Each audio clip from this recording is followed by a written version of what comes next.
ద్వారా నేర్చుకోవలసినటువంటి విషయాలు చాలా ఉన్నాయి. చాలా మటుకు మనకు బాగా తెలుసు, మనకు అన్నీ తెలుసు అనుకుంటాం. కానీ గొప్ప గొప్ప దైవజనులే వారు చదువుతూ వారు వాక్యం బోధించేవారు కూడా బైబిల్లో కొన్ని నాకు ఇంకా అర్థం కావట్లేదు, మళ్ళీ నేను ఎప్పుడు చదివినా కొత్తగానే ఉంది అనేటువంటి మాటలు దైవజనులు పలుకుతూ ఉంటారు. అనేకులు దేవుని పరిశుద్ధ గ్రంథాన్ని ఆధారం చేసుకొని వారి యొక్క వాక్యానాలు, వారి యొక్క ప్రసంగాలు చేస్తూ కూడా చాలా మటుకు మాకు ఏం తెలియదు, ఇంకా మేము నేర్చుకునే వారిమే అనేవారు ఉన్నారు. ఇంకా వాళ్ళ మిత్రులు చూస్తే మనం ఎంత. కాబట్టి మనం దేవుని వాక్యాన్ని కొంత మటుకు బైబిల్ పఠనంగా మనం ధ్యానించే ప్రయత్నము చేద్దాం, దేవుని వైపు చూస్తాం. లేఖనంలో నుండి అపోస్తుల కార్యములు, పరిశుద్ధ లేఖనంలో నుండి అపోస్తుల కార్యములు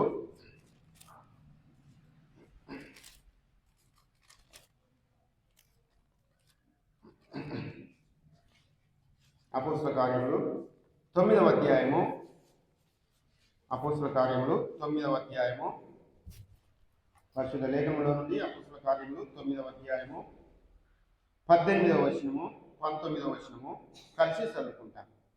అపోస్తుల కార్యములు 9వ అధ్యాయము 18వ వచనము 19వ వచనము కలిసి చదువుకుంటాం అందరం కలిసి. అప్పుడే అతని కనుల నుండి పొరల వంటిది రాలగా దృష్టి కలిగి లేచి బాప్తిస్మం పొందెను. తరువాత ఆహారం పుచ్చుకొని బలపడెను. పిమ్మట అతడు దమస్కులో ఉన్న శిష్యులతో కూడా కొన్ని దినములు ఉండెను. చిన్న ప్రార్థన చేసుకుంటాం.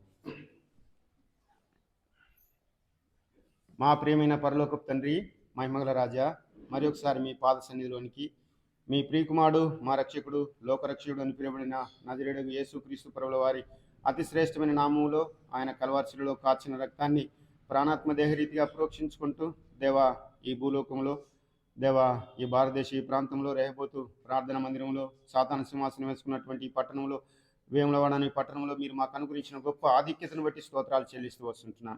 ఏ పాటి వారం ప్రభా, మేము పుట్టకముందే మా కొరకు రక్షణ సిద్ధపరిచి, దేవా తగిన సమయంలో మమ్మల్ని భూలోకాన్ని జన్మింపజేసి, మీ సొంత సమయంలో మీరు మమ్మల్ని దర్శించి రక్షించుకొని పాపం నుండి శాపం నుంచి విడుదల అనుగ్రహించి, దేవా మీ బిడ్డగా చేసుకున్నందుకై స్తోత్రాలు.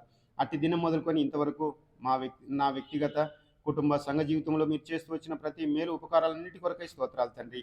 దేవా మీ నామాన్ని మోసే గార్దుబలుగా, మీ యొక్క రూపాన్ని చూపించే వారంగా, పరలోక రాజ్యానికి ప్రతినిధులముగా, దేవా మీ యొక్క రాజ్య సువార్తకి రాయబారులముగా ఈ లోకంలో దేవా మేము సంచరిస్తూ ఉంటుండగా మా సాక్ష్యాన్ని కాపాడుకుంటూ మీ కొరకు ఏ విధంగా దేవా మహిమకరంగా జీవించవలనో, అనేకులకు మాదిరికరంగా ఏ విధంగా ఉండవలనో దయచేసి మీరు మాకు పరిశుద్ధ లేఖన గ్రంథాన్ని అనుగ్రహించి మమ్మల్ని నడిపిస్తున్న విధానం కొరకై స్తోత్రాలు చెల్లిస్తూ వస్తుంటున్నాను. గత పతనాలన్నింటినీ మరొకసారి మీ పాదాల చింత తెచ్చిపెట్టుకుంటూ, దేవా ఈ సమయాన్ని జీవనకరంగా చేయండి తండ్రి. స్తోత్రం. మీ వైపు చూస్తున్నాం. తీసుకొచ్చిన మా ప్రియుల బిడ్డలందరినీ బట్టి స్తోత్రాలు. ఇంకా రానంటున్న వారిని త్వరగా నడిపించండి తండ్రి. స్తోత్రం. క్షేమకరమైనటువంటి దేవా మరి మాకు సమాధానకరమైనటువంటి, మాకు ఆశీర్వాదకరమైనటువంటి ఈ సమయాన్ని మాకు అనుగ్రహించవలసిందిగా ప్రార్థిస్తూ వస్తుంటున్నాం. పారాడే తలంపుల నుంచి కొట్టివేయండి. నిద్రమత్తు అశ్రద్ధ నుంచి తప్పించండి. దేవా సాతాను కబంధాస్తాలు, వారి యొక్క చీకటి శక్తుల ప్రభావము నజరేయుడైన యేసు నామములో తొలగిస్తూ వస్తుంటున్నాం. దేవా కనికరించండి. మందిరావరణంలో దేవా గేటు లోపల అడుగుపెట్టిన ప్రతి బిడ్డ మీ యొక్క సన్నిధిని, మీ యొక్క ఆత్మ తాకిడిని అనుభవించినట్లుగా దయచేసి మీరు అనుగ్రహించవలసిందిగా ప్రార్థిస్తూ వస్తుంటున్నాం. ఎదుటికి తీసుకొచ్చిన లేఖనాన్ని బట్టి స్తోత్రాలు. విరిచి వడ్డించండి. అల్పున్న అయోగ్యుని, ఖాళీగా ఉన్నాను, మీ యొక్క తలంపుల చేత నింపుతారని సమస్త మహిమా పురవాలు మీకే ఆరోపిస్తూ గడిపే సమయం దీవెనకరంగా చేయమని మా ప్రభువును రక్షకుడైన యేసు నామములో ఈ ప్రార్థన అడిగి వేడుకొనిచున్నాం మా పరమ తండ్రి.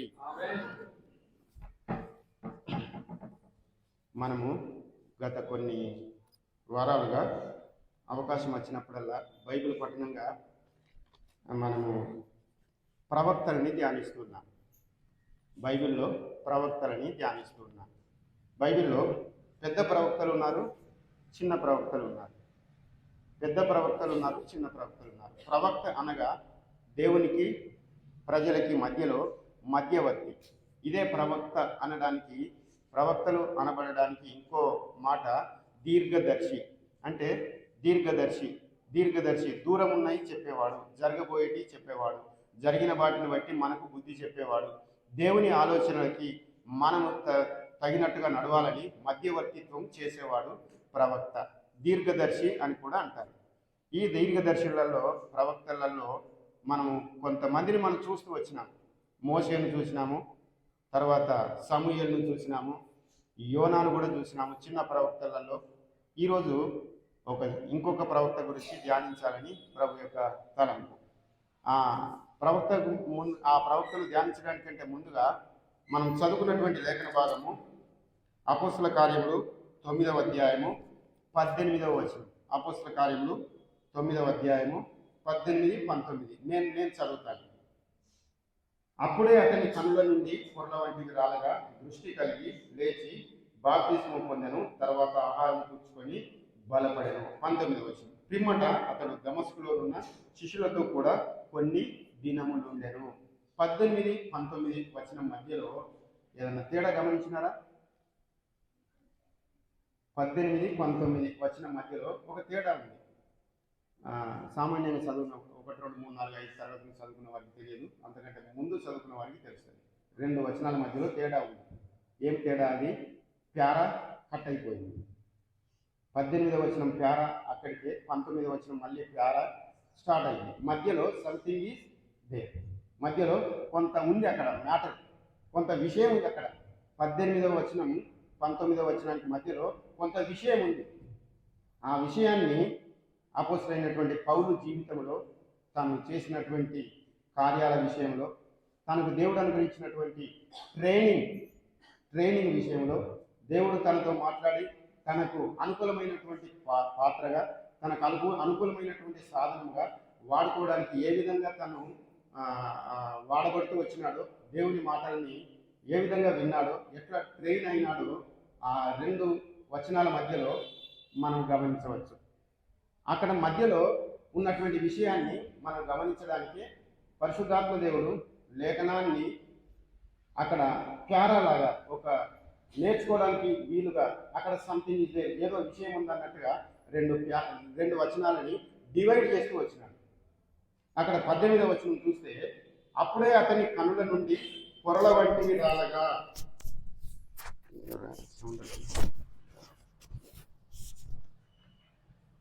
అప్పుడే 18వ వచనం దయచేసి గమనించండి. అప్పుడే అతని కనుల నుండి పొరల వంటివి రాలగా దృష్టి కలిగి లేచి బాప్తిస్మము పొందెను. తరువాత ఆహారము పుచ్చుకొని బలపడెను.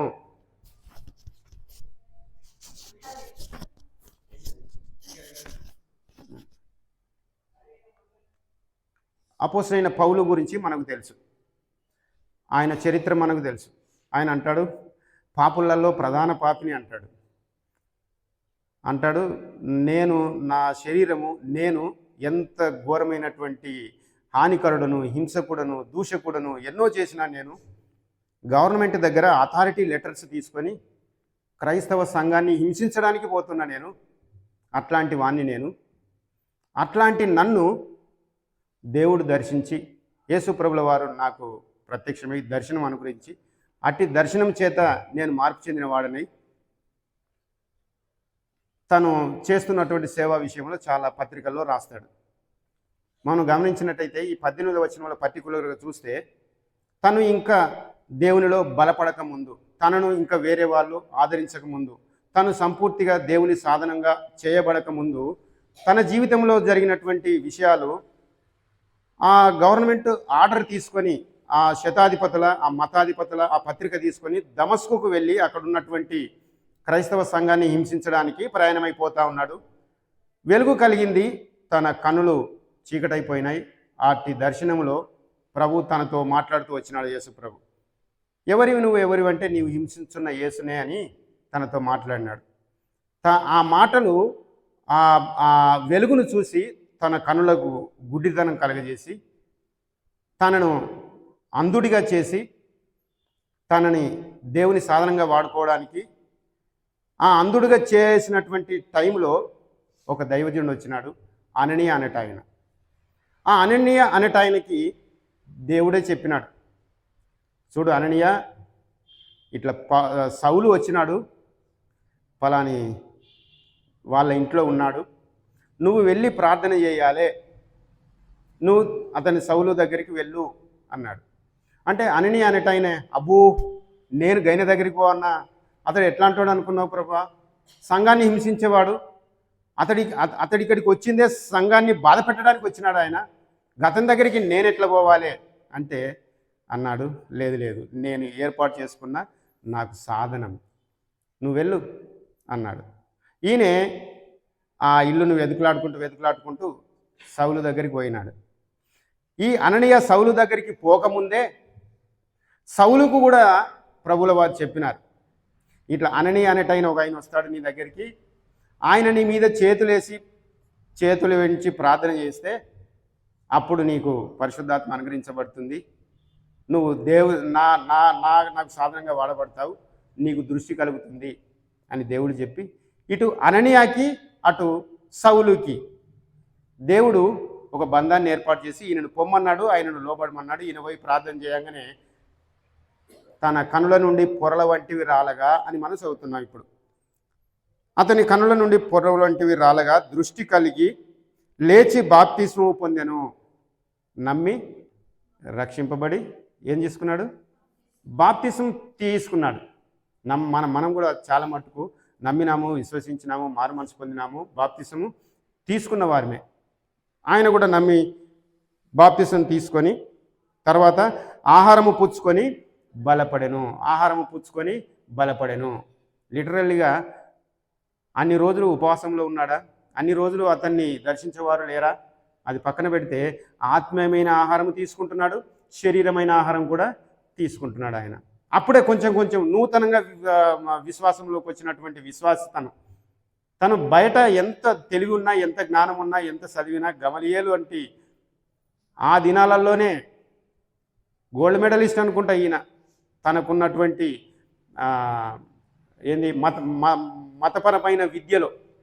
మతపరమైన విద్యలో గోల్డ్ మెడలిస్ట్ అనుకుంటా ఆయన. అందుకే అంటాడు, తను రక్షింపబడి తను సువార్త చేస్తూ కొరింథీ పత్రికలో అంటాడు, నేను క్రీస్తును పోలి నడిచినట్టు మీరును నన్ను పోలి. అంత ధైర్యం వచ్చింది ఆయనకి. నేను క్రీస్తును పోలి నడుచుకున్నట్లు మీరు నన్ను పోలి నడుచుకోనండి అన్నాడు. అంటే అంత ధైర్యం, అంత చదువు చదివినాడు ఆయన. కానీ ఆహారం తీసుకొని రక్షింపబడినటువంటి కొత్త దినాలలో ఆహారం తీసుకొని బలపడుతూ బాప్తిజం పొందిన వెంటనే బలపడుచు ఏమన్నాడు? బలపడెను అనున్నది 19వ వచనంలో. పిమ్మట అతడు దమస్కులోనున్న శిష్యులతో కూడా కొన్ని దినములు ఉండెను. పిమ్మట దానికంటే ముందు ఏం జరిగింది? శిష్యుల దగ్గరనే అననీయ ప్రార్థన చేసినాడు. మళ్ళీ చెప్తున్న, కనుల నుంచి పొరలు రాలిపోయినాయి, బాప్తిసం తీసుకున్నాడు, బలపడుతూ ఉన్నాడు. కానీ పిమ్మట దమస్కులోనున్న శిష్యులతో కూడా కొన్ని దినములు ఉండెను. మధ్యలో ఏం జరిగింది చూద్దామా? లేఖనానుసారంగా చూడండి. గలతీయులకు రాసిన పత్రిక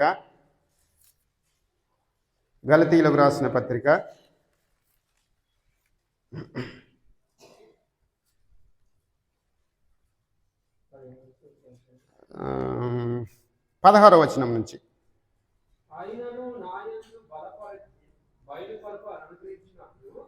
ఆయనను నాయందు బయలుపరపను అనుగ్రహించినప్పుడు మనుష్య మాత్రులతో నేను సంప్రదింపలేదు.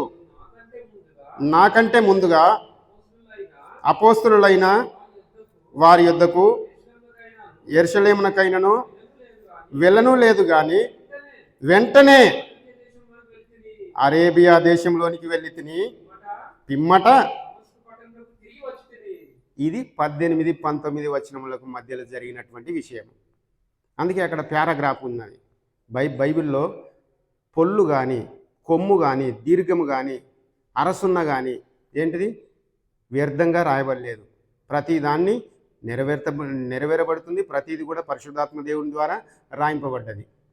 అయితే ఇక్కడ మనం చదివినటువంటి మాట తాను స్వంతంగా మాట్లాడుతున్నాడు. ఏమని? అపోస్తలుడైన పౌలు స్వంతంగా ఏమంటున్నాడు? ఆయనను నాయందు బయలుపరపను అనుగ్రహించినప్పుడు మనుష్య మాత్రులతో నేను సంప్రదింపలేదు. మనుషుల మాత్రులతో అన్నక్కడ 3వ నంబర్ ఉంది. కింద 3వ నంబర్ ఏమున్నది? రక్త మాంసములతో, అంటే శరీరానికి సంబంధమైన ఆలోచన నేను చేయలేదు.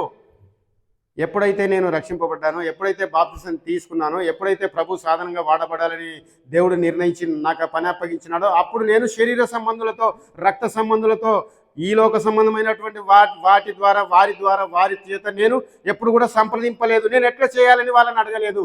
వాళ్ళ దగ్గర ఆలోచన నేను తీసుకోలేదు, ఇంకా సంప్రదింపలేదు. నాకంటే ముందుగా అపోస్తలులైన వారి యొద్దకు యెరూషలేమునకైనను వెళ్ళను లేదు. అంటే ట్రైనింగ్ తీసుకోవడానికి ఇంకో సేవకుని దగ్గరికి పోయిందా? పోలే. పెద్ద పెద్ద దైవజనులు అనేబడే వారి దగ్గరికి పోయిందా? పోలే. తన మాటను బట్టి చూస్తే ఏమంటున్నాడు? అపోస్తలులైన వారి యుద్ధకును యెరూషలేమునకైన నువ్వు వెళ్ళలేదు, కానీ వెంటనే అరేబియా దేశంలోనికి వెళ్ళి తిని పిమ్మట దమస్కు పట్టణమునకు వచ్చి తిని. అరేబియా దేశానికి వెళ్ళి ఏం చేసిండు? అరేబియా దేశంలో ఏమున్నది? అరేబియా దేశానికి పోయిండట అపోస్తలుడైన పౌలు. అరేబియా దేశానికి పోయిండు. ఏం చేసిండు అక్కడ?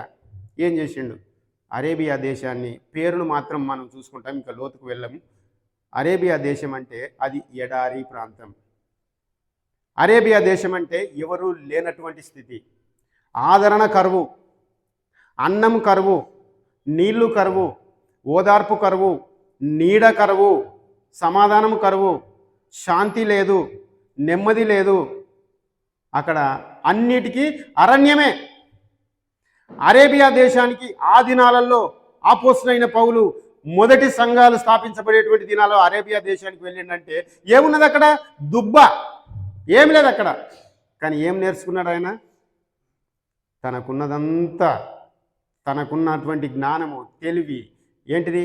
ఆ రోషము, ఆ పౌరుషము, వాటన్నిటినీ ఎక్కడ చూపెట్టినాడు దేవుడు? అరేబియా దేశంలో చూపెట్టినాడు. బిడ్డ, ఏమున్నా ఉట్టిసి, ఏమున్నా ఒట్టిదే, ఏమున్నా ఒట్టిదే. అరణ్య ప్రాంతానికి తీసుకొని పోయినాడు. ఎవ్వరు ఆదరించేవారు లేరు. తిన్నవా, తాగినవా, పడుకున్నావా, లేచినవా, మంచిగున్నవా, మంచిగా లేవా, ఏమైంది, ఏం కథని అడిగేవాడు ఎవరు లేడు. అక్కడికి తీసుకుపోయి దేవుడు తనను తాను బయలుపరుచుకున్నాడు. అరేబియా దేశానికి వెళ్ళి పిమ్మట దమస్కు తిరిగి వచ్చి అక్కడ ఉన్నటువంటి మళ్ళీ 19వ వచనం, పిమ్మట దమస్కులోనున్న శిష్యులతో కూడా కొన్ని దినములు ఉండెను. తన జీవితంలో అరేబియా దేశము అనేది బాగా నేర్పించింది అతనికి పాఠం. మనం కూడా బాప్తిసం తీసుకున్న తర్వాత హస్తనిక్షేపణ చేసేటప్పుడు దైవజనులు ప్రార్థన చేస్తారు, ప్రభువా ఈ బిడ్డను సార్వత్రిక సంఘములో ఒక అంగముగా చేర్చుకుంటున్నాం ప్రభువా, ఈ బిడ్డను మీ ఆధీనంలో ఉంచుకో, ఈ బిడ్డను మీ మహిమార్థమై వాడుకో, ఈ బిడ్డకి ఏదైనా తలాంతులు, వరాలు గిట్ట మీరు ఇస్తే వీటిని సంఘక్షేమం కొరకై వాడబడాలి. ఈ బిడ్డ ఇప్పటి నుంచి ఒంటరిది కాదు, ఈ బిడ్డ సార్వత్రిక సంఘంలో క్రైస్తవులు అనబడే వారందరిలో ఈ బిడ్డ కూడా ఒక బిడ్డ అని చెప్పి హస్తనిక్షేపణ చేసి స్వీకరిస్తారు. మందిరంలోనికి అంటే విశ్వాసి క్రైస్తవ జనాంగంలోనికి తను ఆహ్వానింపబడుతుంది. మరి ఇతన్ని ఎవరు ఆహ్వానించినారు? పిమ్మట దమస్కులోనికి తిరిగి వచ్చి అప్పుడు ఆహ్వానించినారు. అప్పుడు వాళ్ళతో కలిసిపోయినాడు. దేవుని చేత అరేబియా దేశంలో హస్తనిక్షేపణ అయిపోయింది. అక్కడనే బిడ్డ ఇది ఇది ఇది నువ్వు నువ్వు నువ్వు నేర్చుకోవాల్సింది. ఎవరు లేనటువంటి పరిస్థితిలో మన జీవితంలో కూడా చాలా మట్టుకు అనుకుంటాం అందరు ఉన్నట్టే, కానీ ఎవరు ఉండరు. తీర సమయానికి ఎవరి దగ్గర పోయినా పొడిచేటోళ్ళే కానీ ఆదరించేవారు ఉండరు. ప్రభువా అని అటువైపు చూసేదాకా మనము చాలా బాధను అనుభవించేటువంటి సన్నివేశాల గుండా మనం వెళ్ళి ఉండొచ్చు. కానీ అపోస్తలుడైన పౌలు అంత తెలివి, అంత జ్ఞానం ఉన్నది. దేవుడు దర్శించినాడు తనని. కానీ ట్రైనింగ్ కొరకు ఎక్కడ తీసుకుపోయినాడు? అరేబియా దేశం. అందుకని ఒంటరిగానే అనుకోవద్దు ఎప్పుడు. నాకు సమాధానం, అశాంతి, అసమాధానం వాటన్నిటిని చూసి మనం భయపడొద్దు, దిగులు పడొద్దు. అరేబియా లాంటి పరిస్థితి మన జీవితంలో వచ్చినా, ఏమి లేనటువంటి ఎడారి ప్రాంతంగా మన జీవితంలో ఈ ప్రస్తుత కాలం ఉన్నా మనము భయపడొద్దు. మనం ఎవరి బిడ్డలము? దేవుని బిడ్డలము. దేవుని సంఘముతో మనము కలిసేటువంటి వారిని. సరే, ఇప్పుడు నేను ఎందుకు చెప్తున్నానంటే, ఇప్పుడు అననీయాకి ఆ మాట చెప్పిండు దేవుడు, నువ్వు పోయి ప్రార్థన చేయమని. సౌలుకు చెప్పిండు, అననీయా వచ్చి నీ మీద చేతులుంచి ప్రార్థన చేస్తాడు. అంటే ప్రభు కార్యము నాకెట్లా ఉంటుందో నీకు కూడా అట్నే ఉంటుంది. ప్రభు తన యొక్క కార్యం జరిగించాలంటే నీతోటి మాట్లాడిన దేవుడు నాతోటి కూడా మాట్లాడతాడు. ఒకవేళ నాతోటే మాట్లాడు ఇట్లా అంటే అది ప్రభు కార్యంలో చాలా మటుకు అసమాధానానికి గురవుతుంది. అట్లా చేయడు దేవుడు ఎప్పుడు కూడా. ఇక్కడ అవసరత ఉంటే అక్కడ అవసరం ఉన్న వాటిని అక్కడ సృష్టిస్తాడు. ఇక్కడ అవసరం ఉన్నాయి, బాగున్నాయి అంటే ఇంకొక దగ్గర అవసరం ఉన్నది, ఇవి అక్కడికి చేరాలి. ఎక్కడ కూడా దేవుడు అన్యాయం చేసేవాడు కాదు. అంటే రెండు వైపులా దేవుడు మాట్లాడేవాడు, సెట్ చేసేవాడు. దేవుని దృష్టిలో అందరూ సమానము, అందరితో దేవుడు మాట్లాడతాడు. ఇది మాత్రం జ్ఞాపకం పెట్టుకోరు. రెండవ రాజుల గ్రంథము మొదటి రాజులు 13వ అధ్యాయం. మొదటి రాజులు 13వ అధ్యాయం. మనము అసలైనటువంటి బైబిల్ స్టడీలోకి వెళ్దాం. మనం మొదటి రాజులు 13వ అధ్యాయము. మనం మొదటి నుంచి కొన్ని వచనాలు మనం చదువుతూ వస్తాం. మొదటి నుంచి కొన్ని వచనాలు చదివి సహాయం చేయండి. మొదటి రాజులు 13వ అధ్యాయము మొదటి నుంచి కొన్ని వచనాలు మనం ధ్యానిస్తాం. అంతటా దైవజనుడైన ఒకడు యెహోవా చేత సెలవు నుండి యూదా దేశం నుండి బేతేలునకు వచ్చెను. ధూపం వేయుటకై యారోబాము ఆ బలిపీఠం వద్ద నిలిచి ఉండగా ఆ దైవజనుడు యెహోవా ఆజ్ఞ చేత బలిపీఠమునకు ఈ మాట ప్రకటన చేసెను. బలిపీఠమా బలిపీఠమా, యెహోవా సెలవిచ్చినదేమనగా, దావీదు సంతతిలో యోషియా అనునొక శిశువు పుట్టును. నీ మీద ధూపం వేసిన ఉన్నత స్థలం యొక్క యాజకులను అతడు నీ మీద అర్పించును. అతడు మనుష్య శల్యములను నీ మీద దహనము చేయును. చాలు, తర్వాత చదువుదాం. మనము మొదటి వచనాన్ని ధ్యానిస్తే, తన పేరు లేదు, ఈ 1వ అధ్యాయంలో ఉంటాడు ఈయన దైవజనుడు. ఈ దైవజనుడు అంతటా దైవజనుడైన ఒకడు యెహోవా చేత సెలవు నుండి యూదా దేశం నుండి బేతేలునకు వచ్చెను. ధూపం వేయుటకై యారోబాము ఆ బలిపీఠం వద్ద నిలిచి ఉండగా. 1వ అధ్యాయంలో ఉన్నాడు ఈయన దైవజనుడు. ఆయన పేరు లేదు. ఆయన యెహోవా చేత నడిపించబడ్డాడు. ఆయన యెహోవా పొమ్మంటే పోతాడు, ఉండమంటే ఉంటాడు. యెహోవా ఎట్లా చెప్తే అట్లా చేసేటువంటి దైవజనుడు. నువ్వు ఇక్కడనే ఉండంటే ఇక్కడనే ఉంటాడు. ఇక్కడ అయిపోయింది నీ పరిచయం, ఇంకో దగ్గరికి పోమంటే పోతాడు. అది దైవజనుల విధానం. దేవుడు ఎక్కడికి నడిపిస్తే అక్కడికి వెళ్ళాలి. దేవుడు ఏం చెప్పమంటే అది చెప్పాలి. అది దైవజనుని యొక్క మొదటి లక్షణం. దేవుని ద్వారా సెలవు లేనిది ఏ మాట కూడా వాళ్ళు పలకరు. దేవుని సెలవు లేనిది ఏ పని వాళ్ళు ఉచ్చరించరు. ఎవరికి సలహా కూడా వాళ్ళు ఇవ్వరు. ఇది దైవజనుల యొక్క లక్షణం. అయితే ఈ దైవజనుడు యెహోవా చేత సెలవు నుండి యెహోవా చేత పంపబడిన వాడై బేతేలునకు వచ్చిండు. అయితే బేతేలుకు వచ్చేటప్పటికి అక్కడ ఉన్నటువంటి యారోబాము అనేటువంటి రాజు, యారోబాము అనేటువంటి వ్యక్తి బలిపీఠం మీద ఏం చేస్తున్నాడంట, ధూపం వేయుటకై నిలిచి ఉండగా. బలిపీఠం మీద ధూపం వేయడానికి నిలిచి ఉన్నాడు యారోబాము అనే రాజు. అసలు ధూపం ఎవరు వేయాలి మందిరంలో? ఆ బలిపీఠం మీద యాజకులు వేయాలి. యాజకులు చేయవలసినటువంటి పని యారోబాము అనేట ఆయన తెగించి చేస్తూ ఉన్నాడు. అంటే విధానం ఏమైపోయింది? మారిపోయింది. దేవుని పరిచర్య, దేవుని క్రమము, దేవుని విధానము మారిపోయింది. ఎవడైతే నాకు కూడా ABCDEFZ, నేను కూడా ఐఎమ్ సంథింగ్, నేను కూడా ABCDEFZ నడుస్తుందా దేవుని దగ్గర అంటున్నాడు. అక్కడ దేవుని సన్నిధిలో ధూపం వేయడానికి ఉన్నటువంటి క్రమాన్ని చెడగొట్టేసి ధూపం వేయడానికి నిలబడి ఏం చేసిన, ధూపం వేయుటకై యారోబాము బలిపీఠం యొద్ద నిలిచి ఉండగా వచ్చినటువంటి దైవజనుడు ఈ మనిషితోటి, ఎవరైతే ధూపం వేస్తున్నారో అతనితోటి మాట్లాడవచ్చు, ఏం చేస్తున్నావయ్యా అని.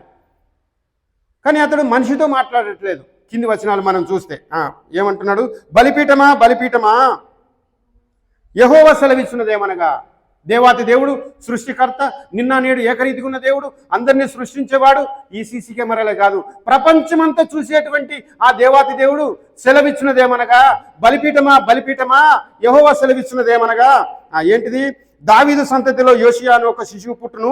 నీ మీద ధూపం వేసిన ఉన్నత స్థలముల యొక్క యాజకులను అతడు నీ మీద అర్పించును. నీ మీద ఎవరైతే ధూపం వేసి బలి అర్పించినారో వాళ్ళనే దీని మీద బలి అర్పిస్తాడు. ఒక ఆయన వస్తాడు బలిపీఠం మీద, బలిపీఠమా బలిపీఠమా, నీ మీద యాజకులను ఏం చేస్తాడు, అర్పించేస్తాడు. యాజకులను అర్పించును. అతడు మనుష్య శల్యములను నీ మీద దహనము చేయును. మనుష్య శల్యములు అంటే మనుషుల యొక్క అవయవాలు. మనుషుల యొక్క అవయవాలు, మనిషి యొక్క శరీరంలోని భాగాలు, మనిషి శరీరంలోని భాగాలు ఎంత ఘోరమైనటువంటి పరిస్థితి.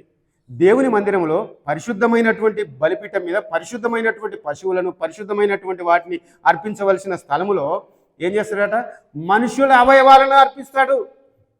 యాజకులను కూడా దాని మీద బలి అర్పించేస్తాడు, దాని మీద అర్పించేస్తాడు. ఇంకంటాడు, దహనం చేయును, ఈ బలిపీఠము బద్దలైపోయి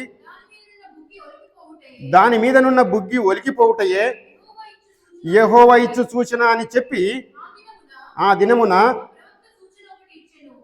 ఏం సూచన? ఇవి నిజంగా జరుగుతుంది అనటానికి ఏం సూచన? బలిపీఠము బద్దలైపోవాలి. బలిపీఠము దేవుని పని, దేవుని మందిరంలో అర్పించవలసినటువంటి ఆ బలిపీఠము బద్దలైపోతుంది, పలిగిపోతుంది. అది పలిగిపోతేనే దేవుని యొక్క వాక్కు నెరవేరుతుంది అని ఒక సూచన ఇచ్చినాడు ఆ దైవజనుడు. తన యొక్క పేరు లేదు, పంపబడేవాడు. దేవుని మాటను లేకుండా ఏం మాట్లాడేవాడు కాదు. మనుషుల ముఖస్థుతి అసలే చేసేవాడు కాదు. తను మనిషితోటి మాట్లాడలేదు, రాజు అయినప్పటికీ అతనితో మాట్లాడలేదు. ఎవరితోటి? బలిపీఠంతో అంటున్నాడు, బలిపీఠమా బలిపీఠమా, నీ మీద యాజకులను అర్పిస్తాడు. యోషి అనేటైన ఒక ఆయన పుడతాడు, నీ మీద యాజకులను అర్పిస్తాడు, మనుష్య శల్యములను నీ మీద అర్పిస్తారు.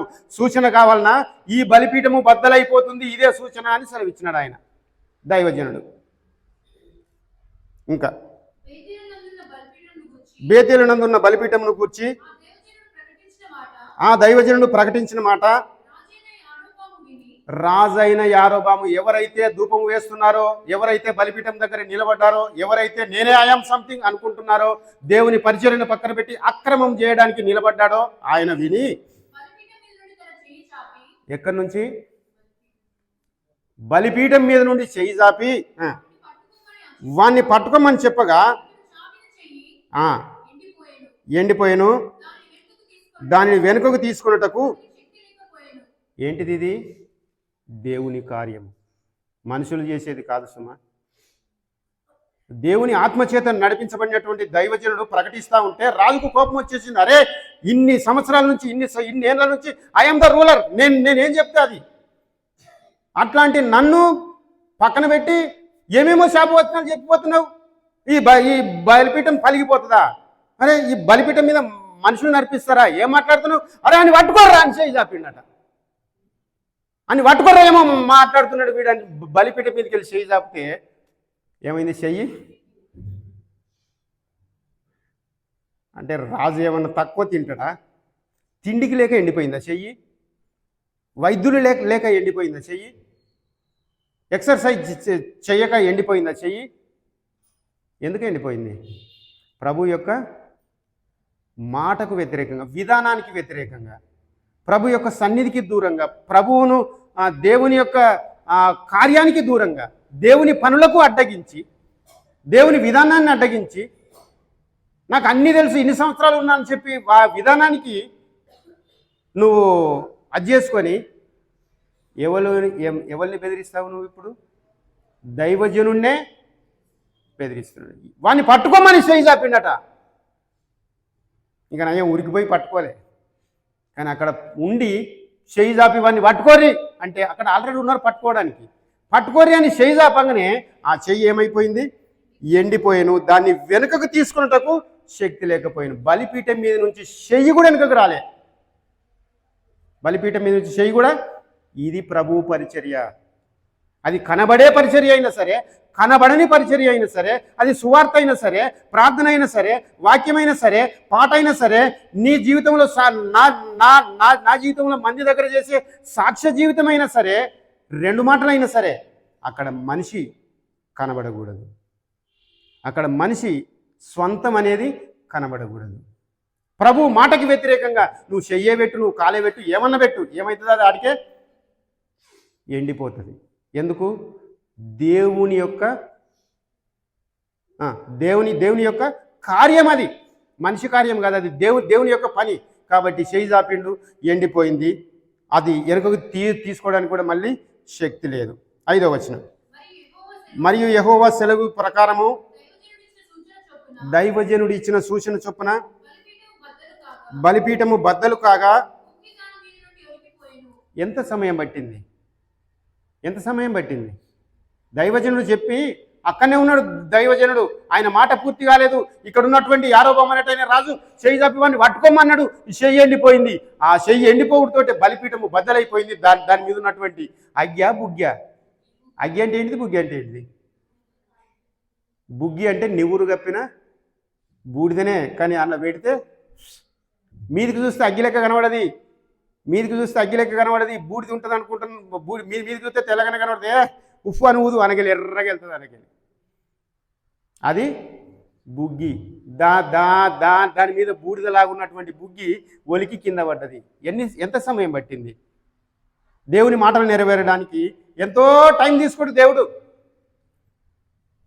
ఎంతో వేచి చూసేవాడు కాదు దేవుడు.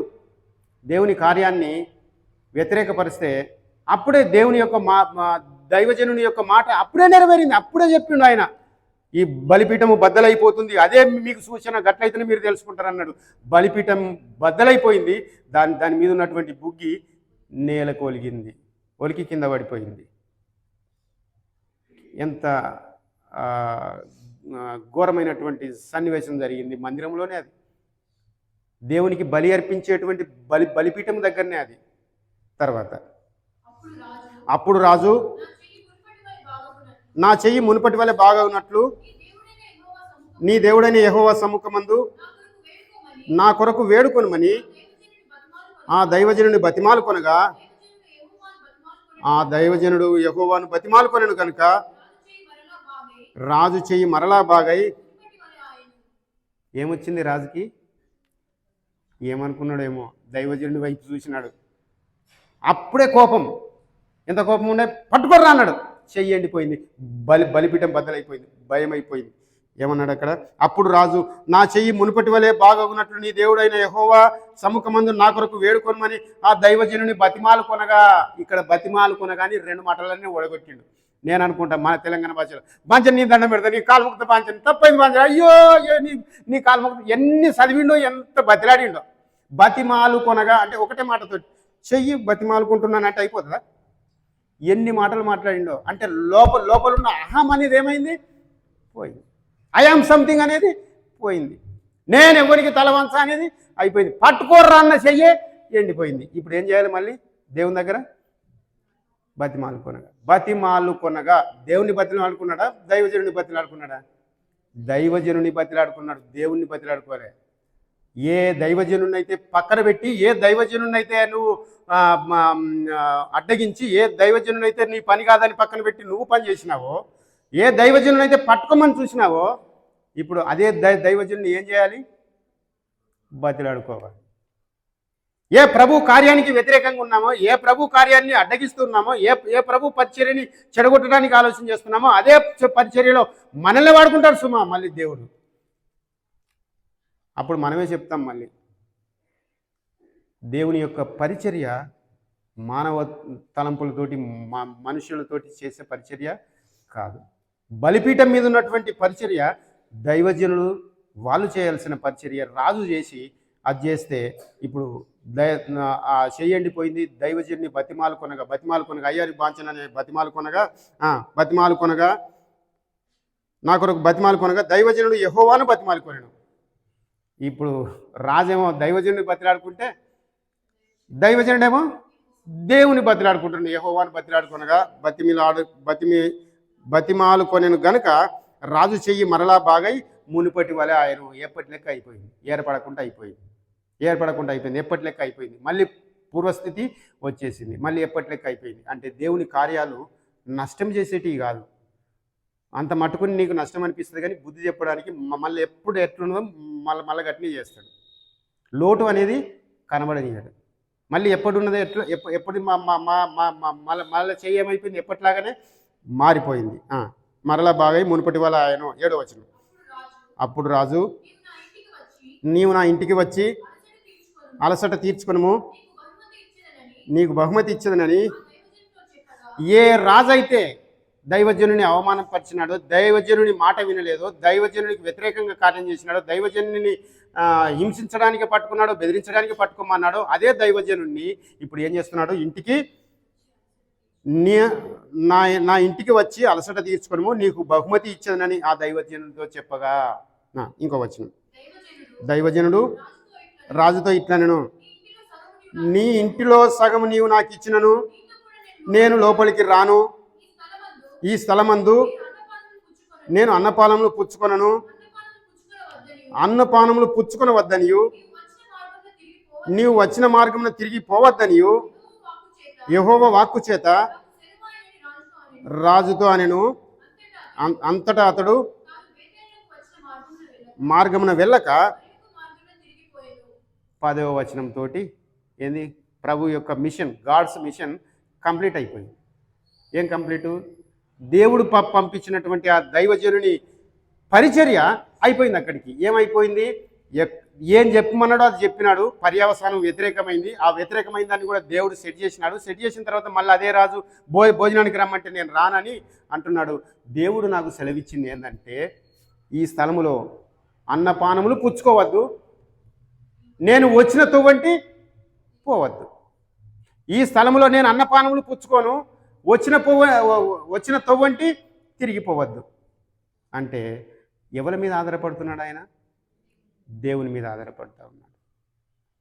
దేవుని మీద ఆధారపడతా ఉన్నాడు. తినే విషయంలో కూడా, ప్రయాణ విషయంలో కూడా దేవుడు చెప్పిన దాన్ని కరెక్ట్గా చేస్తూ ఉన్నాడు.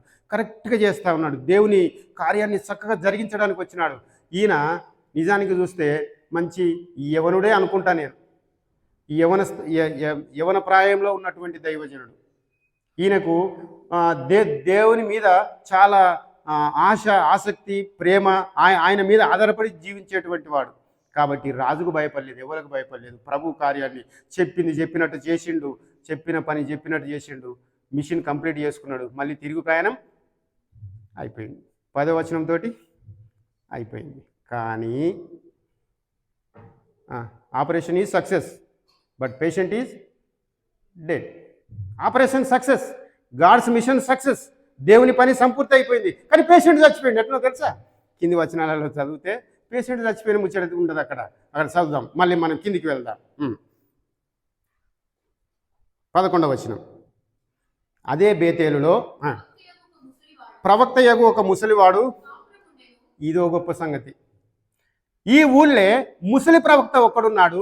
దేవుడు అతనితో మాట్లాడుతున్నాడా? దేవుడు అతనితో మాట్లాడతలేడా? పేరుకు మాత్రమే ప్రవక్తన, పొట్టకూరకు సేవ చేస్తున్నాడా? ఏం చేస్తున్నాడా పక్కన పెడితే ఈయన కూడా బేతేలులోనే ఉన్నాడు. కానీ ఈ బేతేలుకు ఎక్కడి నుంచి వచ్చినాడు? ఆయన యూదా ప్రాంతం నుంచి వచ్చినాడు. ఆయన యూదా ప్రాంతం నుంచి వచ్చినటువంటి సేవకుడు, దైవజనుడు తన పని తాను చేసుకొని వెళ్ళిపోతున్నాడు. వెళ్ళిపోయింది ఆయన వెళ్ళిపోవడానికి ఆల్రెడీ ఊరు ఇడిచిపెట్టి వెళ్ళిపోతా ఉన్నాడు. కానీ అదే బేతేలు అనేటువంటి ఆ ఊరిలో ఎవరున్నారు? ఒక ముసలి ప్రవక్తనే, వయసు ప్రవక్తనే. ముసలి ప్రవక్త తల వండిపోయింది.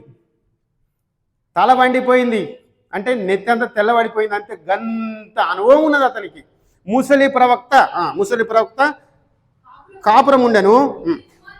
ఇతని కుమారులలో ఒకడు వచ్చి, బేతేలులో దైవజనుడు ఆ దినమున చేసిన క్రియలన్నిటినీ, అతడు రాజుతో పలికిన మాటలన్నిటినీ, పాపం ఇతని కుమారుడు ఎవరి కుమారుడు? ముసలి ప్రవక్త కొడుకు ఒకడు రాజు దగ్గర ఉన్నాడు. అక్కడ ఈ ప్రవక్తనేమో ఇంట్లో వండుకున్నాడు. అక్కడ ఉన్నటువంటి రాజేమో ధూపం వేయడానికి సిద్ధపడ్డాడు. ధూపం వేయడానికి సిద్ధపడ్డటువంటి ఆ రాజు దగ్గర ఈ ముసలి ప్రవక్త కొడుకు అక్కడ ఉన్నాడు. జరిగిన విషయాలన్నీ చూసిండు. వెంటనే పోయి అయ్యకి చెప్పిండు. ఎవరన్నా? ముసలి ప్రవక్త. ముసలి ప్రవక్త ఇంట్లున్నాడు. ముసలి ప్రవక్త కొడుకును రాజు దగ్గరికి పంపిండు. ఆ సన్నివేశంలో ఉన్నాడు అక్కడ. ఆ విషయాలన్నింటినీ చూసిండు. దైవజనుడు వచ్చిన కార్యక్రమం అంతా కన్నతోటి చూసిండు. జరిగిందంతా తీసుకుపోయి అయ్యకి చెప్పిండు. అయ్యకి చెప్తే అయ్యేమన్నాడో తెలుసా? ముందుకు చదువుతాం. నాది పోయింది. ఎన్నో వచనం? 12. వారి తండ్రి అతడు ఏ మార్గమున వెళ్ళిపోయినని వారిని అడిగాను. అంతటా అతని కుమారులు యూదా దేశంలో నుండి వచ్చిన దైవజనుడు. ఇప్పుడు ఆ కొడుకు విషయం అంతా అయ్యకి చెప్తే ఆ ముసలి ప్రవక్త అడుగుతున్నాడు, అతడు ఏ మార్గంలో పోయిండు, ఏ దిక్కు పోయిండు బిడ్డ అని అడిగితే ఆ కొడుకు అంటున్నాడు, ఇగో కోరుట్ల బస్ స్టాండ్లోకి వచ్చేదాకా చూసిన, ఆ నుంచి వెళ్ళి మండల ఆఫీస్ దాకా వచ్చేదాకా చూసిన, ఈ ఊళ్ళోకి పోతాను అనుకున్నా కానీ మరి చెక్కపల్లి బస్ స్టాండ్ దిక్కు పోయిండు అని చెప్పినట్టున్నాడు. ఏంటిది అంతేనా మనకు అర్థం కావడానికి? అతడు ఏ దిక్కున పోయినది తెలిపెను. పిమ్మట అతడు తన కుమారులను పిలిచి నా కొరకు గాడిద గంత కట్టుడని చెప్పగా గంత కట్టిరి, ఎక్కి. ఇప్పుడు ఎవరికి ఎవరు ఉరకాలే? యాక్చువల్గా చూస్తే ఇతడు నిజమైనటువంటి దైవజనుడు అయితే దేవుని ప్రణాళికలో ఉంటే వచ్చినటువంటి దైవజనుడు లోకల్లో ఉన్నటువంటి దైవజనుని కలిసి, అయ్యా దేవుడు నాకు సెలవిచ్చిండు, నీతో మాట్లాడాలన్నాడు, నీవు దైవజనుడే కదా అని చెప్పి సంభాలించుకొని వీళ్ళిద్దరు కలిసి రాజు దగ్గర పోయి నువ్వు చేసే తప్పు కథ కన్నా చెప్పాల్సింది. ఇది విధానం మనకు తెలిసినటువంటి లోకల్ న్యాయం ఇది. కానీ దేవుని న్యాయం ఏమున్నదో తెలుసా? అతని కొడుకులు అతని ప్రవర్తన లోకంలో ఉన్నటువంటి ముసలి ప్రవక్త, తలవండిన ప్రవక్త, కళ్ళు మూసుకొని బైబిల్ అంతా ప్రకటన చేసేటువంటి ప్రవక్త, ఆ ప్రవక్త ఇప్పుడు కొడుకు చెప్పిన దాన్ని బట్టి ఎటువైంది బిడ్డ అంటే గట్ల పోయిండు అంటున్నా. అరే గట్ల పోయిండా, అరే నా కొరకు ఏంది పల్సర్ బండి రెడీ చేయరి, జీబు రెడీ చేయరి, అరే తీసుకురా సుమోలు అన్నట్టున్నది. నడువని బండి కట్టుర్రు అంటే అప్పుడు బండ్లే ఉన్నాయి, పల్సర్లే ఉన్నాయి. ఏమున్నాయి అప్పుడు? గాడిద మీద అంత వేసి మంచిగా కట్టి దాన్ని ఏం చేసిరట, రెడీ చేసి పెట్టిరు. అయ్యకు రెడీ చేసి పెడితే ఏమైంది? అతడు దాని మీద ఎక్కి, ఎన్నో వచ్చిన బిడ్డ 13. అతడు దాని మీద ఎక్కి దైవజనుడిని కనుగొనవాలని పోయి మస్తకి వృక్షం కింద అతడు కూర్చుండగా చూసి, చాలు పాపం ముసలి దైవజనుడు దేవుని సన్నిధిని, దేవుని ప్రవక్తని, దేవుని ఆశీర్వాదాన్ని, దేవుని మాటల్ని, దైవ జనాంగాన్ని, దేవుని బిడ్డలని ఎనుకులాడుకుంటూ పోయే పరిస్థితి వచ్చింది దైవజనునికి. ఇతడు దైవజనుడు అనే రాయబడ్డది, ఇక్కడ ప్రవక్త అనే రాయబడ్డది. కానీ ఇన్ని రోజులు ఏం పని చేస్తుండ మరి? ఒక దేవుని దగ్గర నుంచి పంపబడినటువంటి ఆ దైవజనుడిని ఇప్పుడు ఎనుకులాడుకోవడానికి తాపత్రయపడి ఉరుకుతా ఉన్నాడు. పట్టి ఎటువాయ అని చెప్పి బండి పట్టు గాడిద మీద కూర్చొని ఉరకంగా పాపం ఆ దైవజనుడికి మరి ఆస్తకచ్చి కూర్చున్నాడో ఏమో కానీ ఓ మస్తకి వృక్షం కింద కూర్చొని ఉండగా అతన్ని కనుగొని అతన్ని చూసి,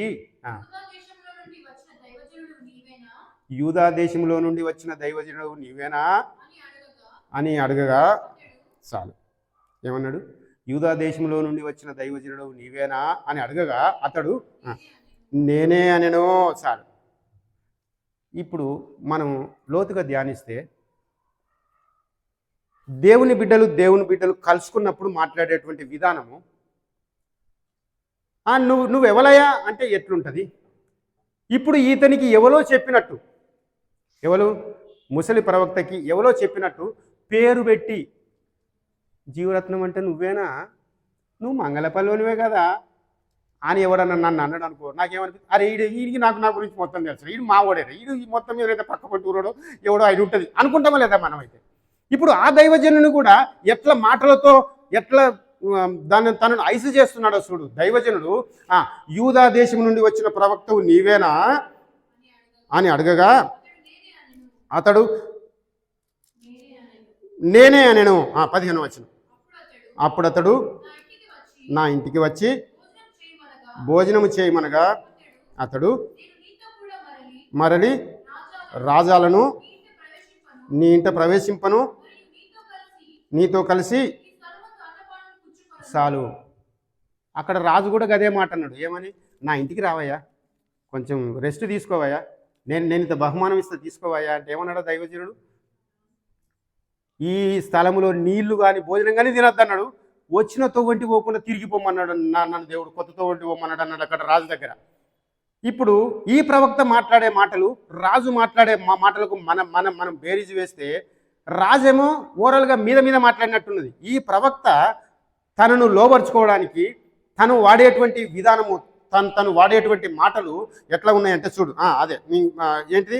అప్పుడు అతడు నా ఇంటికి వచ్చి భోజనం చేయమనగా ఆ దైవజనుడు అంటాడు, నేను నీతో కూడా మరలి రాజాలను నీ ఇంట ప్రవేశింపను, మరియు నీతో కలిసి ఈ స్థలమందు అన్యపానములు పుచ్చుకొనను. 17వ వచనం. నువ్వు పుచ్చుకొనవద్దని, నువ్వు వచ్చిన మార్గమున పోవుటకు తిరగవద్దని ఎవరు సెలవిచ్చినారు? యెహోవా వాక్కు. మనం లోతుగా మళ్ళీ ఈ మాటను బట్టి కూడా లోతుగా పోతే యెహోవా వాక్కు అంటే ఎవరో తెలుసా? యేసు ప్రభు. ఆది అందు వాక్యం ఉండను, వాక్యం దేవుడై ఉండను, ఆ వాక్యము శరీరధారి అయి. ఆ వాక్యం అంటే ఏంటిది? వాక్కు. ఆ వాక్కు అంటే ఎవరు? యేసు ప్రభే. సరే, ఇప్పుడు మనం అదానికి పోం. కానీ యెహోవా వాక్కు చేత నాకు సెలవైంది. ఏమైంది? సెలవైంది. ఏం సెలవు? ఇక్కడ బువ్వ తినద్దు, ఇక్కడ నీళ్ళు తాగద్దు, వచ్చినతో వంటి పోవద్దు, కొత్తతో వంటి పోవాలి. నేను ఉండే ఇక్కడ. అక్కడ రాజుతో ఏమన్నాడు? ఇతనితో కూడా అదే మాట అన్నాడు. ఇప్పటి వరకు కూడా దైవజనం ఎట్లా ఉన్నాడు? కరెక్ట్గా ఉన్నాడు. తర్వాత వచనం, అందుకతడు 18వ వచనం, నేనును నీ వంటి ప్రవక్తనే, మరియు దేవదూత ఒకడు యెహోవా చేత సెలవు పొంది అన్నపానములు పుచ్చుకొనుటకై అతనిని ఇంటికి తోడుకొని రమ్మని. అదే వచనములో ఉంది లాస్ట్కి, చివరికి. ఏమాడగా? ఎవరిని మోసం చేస్తావురా నాయన? ఏమాడగా? పరిశుద్ధాత్మ దేవుడు అక్కడనే రాసి పెట్టినాడు. అబద్ధం ఆడగా. ఎంత అబద్ధం ఆడుతుందని అది రాయకపోతే మనం కూడా నిజమని నమ్మేటోళ్ళమే. ఇప్పుడు అబద్ధం ఆడగా అనే మాట లేకపోతే నిజంగానే దేవునితో కనబడదేమో అన్నట్టు అంత నమ్మించి చెప్తా ఉన్నాడు. ఏమని? ఇగో నేను కూడా నీ అలాంటి ప్రవక్తనే. ఎవరో అనుకోగాయా, నేను కూడా మనది ఒకటే. నువ్వు గదే, నేను గదే. నువ్వు గదే, నేను గదే. నువ్వు గదే, నేను గదే. అయ్యో అంతేనా? నువ్వు తినవా? నేను తినా. అయ్యో నేను కూడా. నేను ఒకటే. సేమ్. మనం అందరిది ఒకటే అన్నాడు. మోసం చేయడానికి ఏమన్నాడో తెలుసా? దేవదూత వచ్చి ఏందట? యెహోవా చేత సెలవు పొంది అన్నపానములు పుచ్చుకొనుటకై నాతో చెప్పెను. దేవదూత యెహోవా చేత సెలవు పొంది అతడు నీ చేత అన్నపానములు పుచ్చుకొనుటకు నీ ఇంటికి తోలుకొని రాపో అని చెప్పిండు దేవదూత నన్ను అని చెప్పి అబద్ధం ఆడేటప్పటికీ ఆ విషయం ఏమైంది? అతడు తిరిగి అతనితో కూడా మరలిపోయి ఎంత ఘోరమైనటువంటి స్థితికి వెళ్ళిపోయింది. దైవజనుడు కరెక్ట్ మార్గంలో ఉన్నాడు. దేవుని అనుమతి లేకుండా ఏం చేసేవాడు కాదు. దేవుని బిడ్డలను మోసం చేయడానికి ఎవరో దరిద్రుడు ఎక్కడిలో రానవసరం లేదు. ఎవరు చేస్తారు మోసం? ఆ పేరు పెట్టుకున్న వాళ్ళే. మనల్ని మనమే. ఇక్కడ ప్రవక్తలు అనేది పక్కన పెడితే, ప్రవక్తలు పేరు అక్కడ ఉన్నది కానీ ప్రవక్తలను పక్కన పెడితే విశ్వాసులను పెట్టుకుందాం. ఒక విశ్వాసిని అనుకుందాం. మంచి విశ్వాసిని, మంచి దేవుని మార్గంలో నడుస్తున్నటువంటి దైవ బిడ్డను చెడగొట్టడానికి ఎవరు తయారవుతాడు? విశ్వాసే. నూతనంగా రక్షింపబడి, నూతనంగా మానవలసి పొంది, నూతనంగా బాప్తిసం తీసుకొని దేవుడు కూర్చుంటే కూర్చుంటున్నాడు, లేవుమంటే లేస్తున్నాడు. అతన్ని చెడగొట్టడానికి ఎవరు తయారవుతా ఉన్నారు? విశ్వాసులే. అతన్ని చెడగొట్టడానికి విశ్వాసులే. ఎందుకు? అబద్ధమాడగానున్నది. అది రాయకపోవకపోతే మనం వాళ్ళు చెప్పే మాటలు ఎట్లా? మళ్ళా దేవుని దూత నాకు ప్రత్యక్షమై, దేవుని దూత సెలవైంది నాకు, దేవుని దూత ప్రత్యక్షమై యెహోవా చేత సెలవు పొందినటువంటి వారిని నీ ఇంటికి తోలుకుపోయి భోజనం పెట్టుకో అన్నది. కాబట్టి నువ్వు రా నా దగ్గరికి అంటే నేను కూడా నీలాంటి ప్రవక్తనే అనేటల్ల కదా నమ్మేసి అతడు తిరిగి ఇంటికి వెళ్ళి అతనితో పాటు అన్నపానములు. ఇప్పుడు రాజు సెలవిస్తేనేమో నాకు వద్దన్నాడు, ప్రవక్త రమ్మంటేనేమో వచ్చిండు. తేడా ఎక్కడ జరిగింది? ఎవరిని నమ్మిండు? రాజుని నమ్మలే. కానీ ఏమని అడుగుతాడు? దేవుని బిడ్డ అనుకొని నమ్మిండు. మనల్ని కూడా మోసం చేయడానికి చాలామంది ఉన్నారు సుమా. మనల్ని తప్పు మార్గం పట్టించడానికి, మనల్ని అసలు దేవునికి దూరం చేయడానికి, దేవుని విధానాన్ని దూరం చేయడానికి, పరిచర్య విధానాన్ని దూరం చేయడానికి, ఆత్మీయ జీవితాన్ని చెడగొట్టడానికి మనం అసలు ఎట్లా చేరి దేవుని దగ్గరికి పోవద్దు. ఇది సాతాను యొక్క ప్లాను. వాడు ఏ విధానంలో చేస్తాడో ఆ విధానంలో చేస్తాడు. వాళ్ళు మాట్లాడేటోళ్ళు ఎవరో మళ్ళీ మాట్లాడరు. ఇంత బొట్టు పెట్టుకొని, ఇంత పెద్ద దండ వేసుకొని వచ్చి చెప్పి, దేవుడు నాకు చెప్పిండు నువ్వు ప్రార్థన చేయొద్దు అంటే మనం వింటామా? ఎందుకని రూపం చూసే మనం పక్కకోమంటాం. కానీ ఆయన రూపం ఎట్లుంటుంది? సంకల సంచి ఉంటుంది, అందులో బైబిల్ ఉంటుంది, జేబుల పేరుని ఉంటుంది. హల్లెలూయా, స్తోత్రం, ప్రైజ్ లార్డ్ బ్రదర్. మీరే మందిరానికి పోతున్నారు బ్రదర్? అయ్యో మాది అదే మందిరం బ్రదర్. అట్లనా బ్రదర్? అట్లనా అంటాడు. సంచులు వేసుకుని పోయే మాటలు మాట్లాడతాడు. అందుకే రాయబడ్డాడు పత్రికలలో. ఏంటిది? సాధ్యమైతే ఏర్పరచబడిన వారిని సైతము, అంటే ఏర్పరచబడిన వారంటే ఎన్నికైన వాడి వారిని, దేవుని పరిచర్యలో బలంగా వాడబడే వారిని, దేవుని కొరకు రోషం కలిగి జీవించే వారిని, దేవుని కొరకు ఎట్లంటే అట్లా ఉండేవారిని, మెయిన్ ఏర్పరచబడిన వారంటే వాళ్ళు. ఆ ఏర్పరచబడిన వాడిని సైతము మోసపుచ్చాడు వాడు. ఎవడాడు? సాతాను. పాపం ఈ దైవజనుడు దేవుని పని మాత్రం కంప్లీట్ అయిపోయింది. దేవుని పని, దేవుని mission, God's mission is complete. దేవుని పని కంప్లీట్ అయిపోయింది. కానీ తన జీవితమే అగమ్య గోచరం. అగమ్య గోచరం. దేవుడు చెప్పి ఒకవేళ ఇతనికి ఆలోచన వస్తే మరి నన్నేమో తినద్దన్నాడు, నీకేమో ఇంటికి పిలిచి భోజనం పెట్టమన్నాడు, మరి ఆ దేవుడు నాకు చెప్తేనే వస్తాను అన్నాడు. అయినా మోసపోయిండు. అంటే దాని అర్థం ఏంటిది?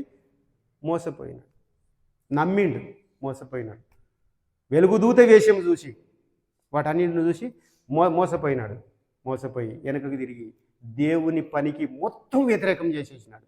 నీళ్లు తాగద్దంటే నీళ్లు తాగినాడు, అన్నం తినద్దంటే అన్నం తిన్నాడు. నువ్వు మళ్ళీ వెనకకు పోవద్దంటే ఇప్పుడు వచ్చిన తోవంటే వెనకకు పోయిందా లేదా? వెనకకు పోమని చెప్పిండా? కొత్తతో నువ్వు ఇట్లా పోయినావంటే ఇట్లా తిరిగి రావాలి. ఇప్పుడు ఇట్లా పోయిండు, ఈడిదాకా వచ్చిండు, మళ్ళా ముసలి ప్రవక్త రాగానే మళ్ళీ వెనకకు వచ్చిండా లేదా? అంటే తొక్కినతో తొక్కలేదా? దేవుని కార్యం ఏమైపోయా? భంగమైపోయాయి.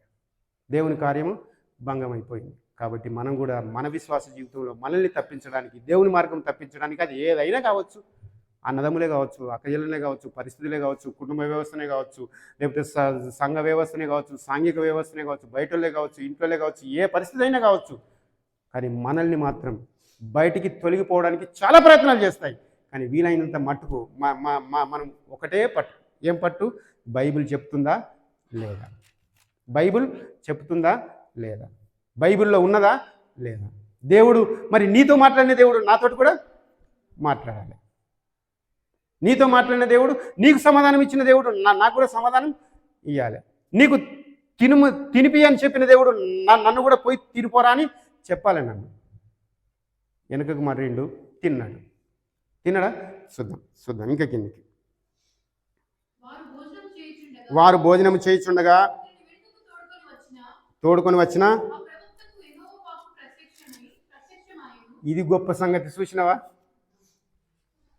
ఏం సంగతి? ఏ ప్రవక్తనైతే ముసలి ప్రవక్త ఈ యవన ప్రవక్తని తీసుకుని పోయి నా ఇంట్లో తినమంటే తినుకుంటా కూర్చుంటున్నాడు, తినేటప్పుడు తింటనే ఉన్నారు వాళ్ళు. అదే టైంలో యెహోవా వాక్కు ఎవరికి ప్రత్యక్షమైంది? ముసలైనకు ప్రత్యక్షమైంది. మళ్ళీ ఎవరికి ప్రత్యక్షం? ముసలి ప్రవక్తకు. మరి అన్ని రోజులు ప్రత్యక్షం కాలే, రాయవలేదు అక్కడ. యెహోవా మా చెలవు చేత వచ్చినట్టు లేదు. ముసలి ప్రవక్తకు యెహోవా వాక్కు ప్రత్యక్షమై ఏమంటున్నాడు? అంతటా అతడు పిలిచి ఆజ్ఞ ఇస్తున్నాడు, దాన్ని గైకొనక ఆయన సెలవిచ్చిన నోటి మాట మీద తిరగబడి నీవు వెనుకకు వచ్చి పుచ్చుకొనవలదని ఆయన సెలవిచ్చిన స్థలమున భోజనం చేసి ఉన్నావు గనుక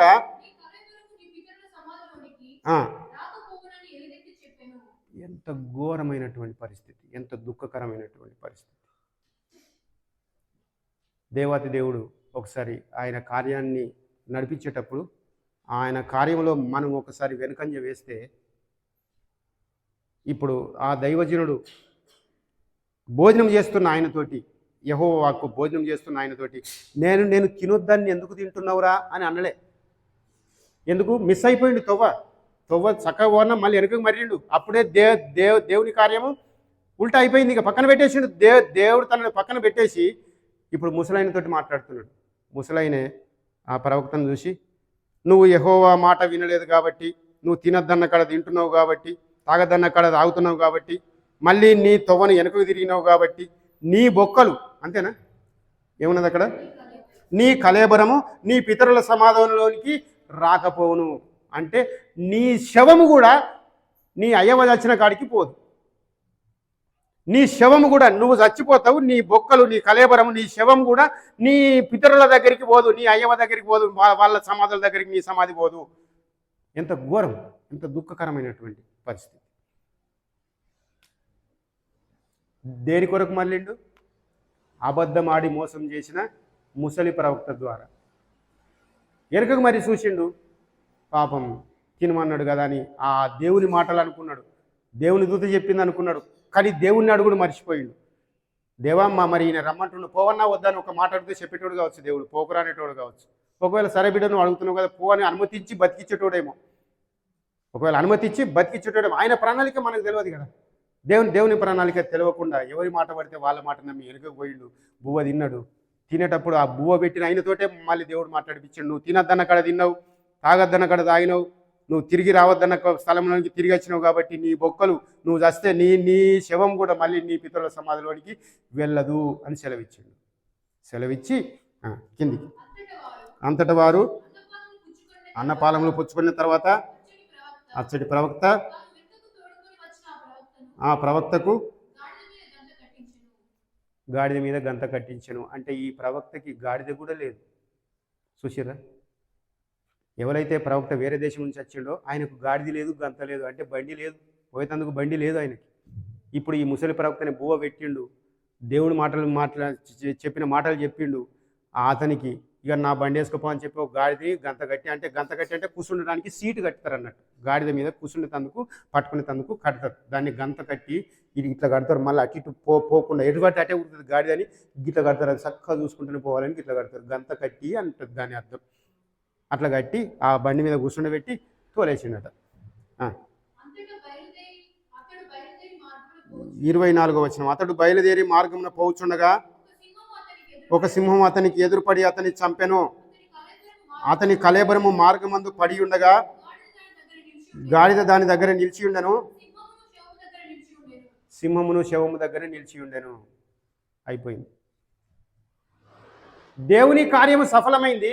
కానీ దేవుని కార్యం చేసిన దైవజనుని జీవితము అయిపోయింది. ఒకప్పుడు దేవుడు అంటే నేను ఇట్లా ప్రార్థన చేసిన, నేను అట్లా ప్రార్థన చేసిన, నేను ఇట్లా చేస్తే ఇట్లయింది, అట్లా చేస్తే అట్లయింది. అరే దేవుడు చేయకపోతే నేను చేసిన అది. కొంతమంది చెప్తారు నేను చెప్తే అట్లా అయింది ఇట్లా. దేవుణ్ణి పక్కకు పెట్టేది చూపెట్టరా నీ నీ నీ యొక్క తెలివి, నీ యొక్క బలం ఏదో చూద్దాం. దేవుడు అనేదాన్ని, యేసుప్రభు అనేదాన్ని, బైబిల్ అనేదాన్ని పక్కన పెట్టి సాతానా పోను ఏమంటుందో తెలుసా? ఎగవాడి బూరెంటికలు పట్టుకుని నువ్వెవరు నన్ను మెడక పట్టి కొడుతుంది అది. నేను ప్రార్థన చేస్తే దయ్యాలు పోయినాయి, నేను ప్రార్థన చేస్తే రోగాలు పోయినాయి. దేవుడు లేకపోతే అటువంటి 20 రోగాలు మోపైతాయి. కానీ దేవునికి మహిమ తీసుకురారు. గర్వం మనిషి చెడిపోవడానికి చిన్నది చాలు. సాతానుకు చిన్న అవకాశం ఇస్తే చాలు, అది ఎంతకన్నా తెగిస్తుంది, దేవునికే దూరం చేసేస్తుంది. పాపం ఈయన అంత మంచి దైవజనుడు ఏమైపోయా, జీవితము కోల్పోయింది, అయిపోయింది.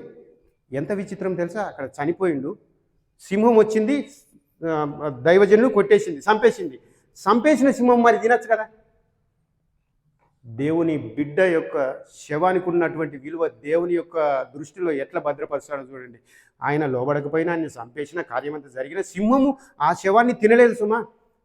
ఆ దైవజనుడు చచ్చిపోయి అక్కడనే పడుకున్నాడు. ఓ పక్కకు సింహం ఉన్నది, ఓ పక్కకు గాడిద ఉన్నది. ఎంత సింహము ఓన్లీ చంపేసింది అంతే, తినలేదు. ఆకలైందంటే చంపేస్తుండే, గాడిని మనిషిని అంతా మరసపెట్టి చంపేస్తుండేది, కానీ తినలేదు, ముట్టలేదు. మనిషిని చంపేసింది, అక్కడనే పెట్టింది, గాడిదని పక్కన పెట్టింది, సింహం పక్క పంటి నిలబడింది. ఎంత విచిత్రం ఇది! మన జీవితంలో కష్టంలో దీర్ఘ లోపలికి వెళ్ళిపోయినామా, కష్టంలో ఉన్నామా, నష్టంలో ఉన్నామా, అందరూ మనల్ని ఎక్కిరిస్తున్నారా, అయినా కానీ దేవుడు మనల్ని విడిచిపెట్టేవాడు కాదు. పక్కపంటి సింహం ఉన్నా అది చేయబట్టి నష్టమైనా అది అట్నే ఉండని దేవుడు మాత్రం చూస్తున్నాడు. సింహం ఆ పక్కన ఉన్నది, గాడిద ఈ పక్కన ఉన్నది, మనిషి శవము అక్కడనే ఉంది, ఆయన దేహము అక్కడనే ఉంది. ఆ సింహము ముట్టలేదు, దేవుని పని నెరవేర్చింది, చంపేసింది అంతే.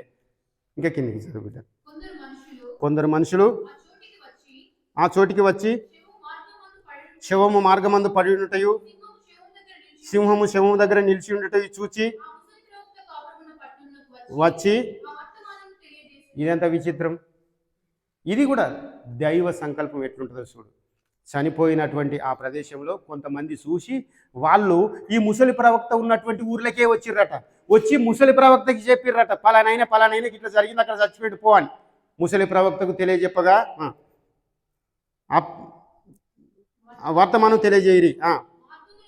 మార్గంలో నుండి అతన్ని తోడుకొని వచ్చిన ఆ ప్రవక్త ఆ వర్తమానం వినినప్పుడు యెహోవా మాటను ఆలకింపక దైవజనుడు ఇతడే సింహమునకును అతన్ని అప్పగించి ఉన్నాడు. యెహోవా సెలవిచ్చిన ప్రకారము అది అతని చీల్చి చంపెను అని పలికి తన కుమారులను పిలిచి గాడిదకు నా కొరకు గంత కట్టుడని చెప్పాను. గంత కట్టినప్పుడు అతడు పోయి మార్గమందు పడి ఉండుటయు గాడిదను సింహమును శవం దగ్గర నిలిచి ఉంటయు సింహము గాడిదను చీల్చివేయక శవమును తినక ఉండుటయు చూచి దైవజనుడి శవం మాత్రం ఎత్తి కలకల దుఃఖకరమైనటువంటి పరిస్థితి. ఈ దినాలలో కూడా నిజమైనటువంటి దైవజనులను, నిజమైనటువంటి విశ్వాసాలను చెడగొట్టే వాళ్ళు చాలామంది ఉన్నారు. నిజమైనటువంటి పరిచర్య చేసే వాళ్ళని, నిజమైనటువంటి విశ్వాసుల్ని చెడగొట్టడానికి విశ్వాసం అనే పేరు, విశ్వాసులని పేరు పెట్టుకున్న వారి ద్వారానే ఎంత అపాయం, ఎంత డేంజర్. పాపం ఆయన చచ్చిపోయిండు, ఎక్కడి నుంచో వచ్చిండు, పేరు లేదు, వచ్చిండు రాజుకు వ్యతిరేకంగా బలిపీఠం దేవుడు చెప్పమన్న పని చేసిండు. కానీ చివరికి వస్తే తన యొక్క పానం పోయింది. ఏ ముసలి ప్రవక్త అయితే అబద్ధమాడి, ఏ ముసలి ప్రవక్త అయితే అతన్ని భోజనం పెట్టించి, ఏ ముసలి ప్రవక్త అయితే తను సాగదొలినాడో, ఇప్పుడు అదే ముసలి ప్రవక్త మళ్ళీ అతని శవాన్ని ఎత్తుకొని తన గాడిద మీద వేసుకొని తన ఇంటికి తీసుకొని వచ్చి ఈ ప్రకారము ఆంగ్లార్చుటకును పెట్టుటకును పట్టణమునకు వచ్చెను. ఆ పట్టణములో తన సమాధిలో ఆ శవమును పెట్టగా జనులు, ఎవరు పాపం ఊరోళ్ళంతా, జనులు అంటే ఎవరు? ఊరోళ్ళంతా కటకట. ఊరు పేరు లేకపోయా, నువ్వు సంపాదించుకున్నది ఏమి లేకపోయా, దేవుని మాట విని అంత రోషంగా వస్తుంది, దేవుని కార్యం మేము కళ్ళారా చూస్తుంది. కానీ ఏంటిది సహోదరుడానా ఏమన్నాడు అక్కడ? నా సహోదరుడా అని కటకట అని జనులంతా ఏడ్చినారు.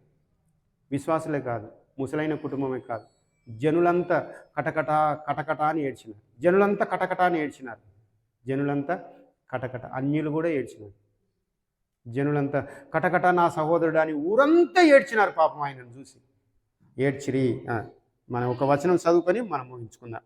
మరియు ఇతడు శవమును పెట్టి, నేను మరణమైనప్పుడు ఇతడు పెట్టబడిన సమాధిలో నన్ను పాతిపెట్టుడి, శల్యం దగ్గర ఉంచుడి. యెహోవా మాటను బట్టి బేతేలులోనున్న బలిపీఠమునకు విరోధముగాను సోమరోలు పట్టణంలోనున్న మందిరములన్నిటికీ విరోధముగాను అతడు ప్రకటించినది అవశ్యముగా సంభవించునని. ఎన్ని ఏమైనా ఎవరు చచ్చినా, ఎవరు బతికినా, ఎంతమంది మోసం చేసినా, ఏం చేసినా ఆ ప్రవక్త దేవుని చేత వాడబడినాడు కాబట్టి ఆ ప్రవక్త చెప్పిన మాటలు తప్పకుండా నెరవేరుతాయి. అది బలిపీఠముతోటైనా సరే, ఆ రాజ్యముతోటైనా సరే. ఎవరితో అంటున్నాడు? ఇంకా మందిరములన్నిటికీ విరోధముగా, ఉన్నత స్థలములోని మందిరములన్నిటికీ విరోధముగా, సోమరోను పట్టణములకు విరోధముగా, బలిపీఠములకు విరోధముగా తను ఏదైతే ప్రకటించినాడో ప్రకటించినదంతా యావత్తు నెరవేరుతుంది. కానీ బిడ్డ ఒకటి మాత్రం చేయరు, ఏ సమాధిలోనైతే ఆయన పెట్టినారో, ఏ సమాధిలోనైతే అతని శవాన్ని పెట్టినారో, నేను చేస్తే కూడా నా సమాధిని ఆయనతోటే పెట్టండి, నా సమాధి కూడా ఆయనతోటే పెట్టండి. తన జీవితము చిన్న ఒకటే అధ్యాయంలో ఓడిచిపోయింది. ఆయన చరిత్ర ఒకటే అధ్యాయంలో ఓడిచిపోయింది. ఈయన కూడా ప్రవక్తనే, ముసలి ప్రవక్త గురించి అంటలేను నేను, యవన ప్రవక్త గురించి అంటున్నాను. ఒకటే అధ్యాయంలో ఓడిచిపోయింది జీవితం. దేవుని పనిని మాత్రం చేసినాడు. కానీ చివరి దినాలలో దేవుని మాటకు లోబడక, దేవుని దగ్గర అడగక, ఒక మనిషి మీద ఆధారపడి తను చేసిన అబద్ధానికి లోనైపోయి జీవితము ఎక్కడ కాకుండా అయిపోయింది. కానీ తను సెలవిచ్చిన మాట మాత్రము, తను చచ్చిపోయిన తర్వాత ఏ ముసలి ప్రవక్త అయితే అబద్ధమాడి అట్లా చేసినాడో అదే ముసలి ప్రవక్త మాట్లాడుతున్నాడు. మళ్ళీ ఈ యవన ప్రవక్త, ఈ దైవజనుడు ఏదైతే సెలవిచ్చినాడో అది సోమరోను పట్టణానికి వ్యతిరేకంగా అయినా సరే, బలిపీఠానికి వ్యతిరేకంగా అయినా సరే, మనుషులందరికీ వ్యతిరేకంగా అయినా సరే, మందిరాలన్నిటికీ వ్యతిరేకంగా అయినా సరే ఆయన చెప్పిన మాట తప్పకుండా నెరవేరుతుంది. బిడ్డ ఇది యాదికుంచుకోరు ఎప్పటికి కూడా. ఈ దైవజనుడు చెప్పింది నెరవేరక మానదు, ఎప్పటికీ నెరవేరుతుంది ఈ దైవజనుడు చెప్పింది. కానీ ఆయన, నేను చచ్చిపోతే మాత్రం నా శవాన్ని ఆయనతో పాటు పెట్టండి. ఇది ఒక దైవజనుని విషాదగాథ. ఆరంభము చాలా సంతోషంగా ఆరంభించబడ్డాడు, కానీ ముగింపు చాలా ఘోరం, దుఃఖకరమైనటువంటి పరిస్థితి. ఊరోళ్ళంతా కటకట సహోదరుడా, కటకట అని ఇక్కడ రాసిపెట్టారు. కానీ కటకట అంటే నిజంగానే కటకట అన్నారా వాళ్ళు? కాదు, వాళ్ళ భాషలో అన్నారో, అయ్యో అన్నారో. కొంతమంది బాధకు ఆశపడలేక అని కూడా కొట్టుకురా జనరల్గా చెప్తా ఉంది. వాళ్ళ భాషలో బాధను వ్యక్తపరిచి పాపం ఆయన కొరకు కన్నీరు తీసినారు. ఆ ఊరోళ్ళంతా ఏడ్చినారు. కాబట్టి ప్రభువు యొక్క మార్గంలో ఎప్పుడైతే మనం నడుస్తున్నామో వేరే వారి మీద ఆధారపడకుండా ఇది నిజమా అబద్ధమా అని తెలుసుకొని మన వ్యక్తిగత జీవితానికి, మన మన మన మన మన కుటుంబ జీవితానికి ఇది మేలైనదే కదా. ప్రభా మరి ఆయనేమో అట్లా అంటున్నాడు, మరి నువ్వేమంటావు చెప్పు. ఓకే అంటే ఓకే, లేదంటే బంద్ అంటే బంద్ ఆడెవడనే కానీ బంద్. ఒకవేళ దేవుడు చెప్పిన దాన్ని కూడా వ్యతిరేకంగా చేసినామా మన జీవితంలో ఆత్మీయ నష్టము, శరీర నష్టము. మనం చెప్పిన మాట ఎవడు కూడా ఈనడు. కాబట్టి మన జీవితంలో, ఈ ప్రవక్త జీవితంలో జరిగినట్లుగా మన జీవితంలో దేవుని కొరకు రోషం కలిగి బతకాలి, కానీ చివరికి ఊరందరి చేత కటకటాన్ని ఏడిపించుకునే పరిస్థితి మనకు రావద్దు. కాబట్టి మనం దేవుని సన్నిధిలో మనల్ని మనం తగ్గించుకొని మన పనిలో దేవుని మాటలు వినలాగున దేవుడి వాక్యాన్ని మన కొరకు దీవించునుగాక. ఉపకరించండి.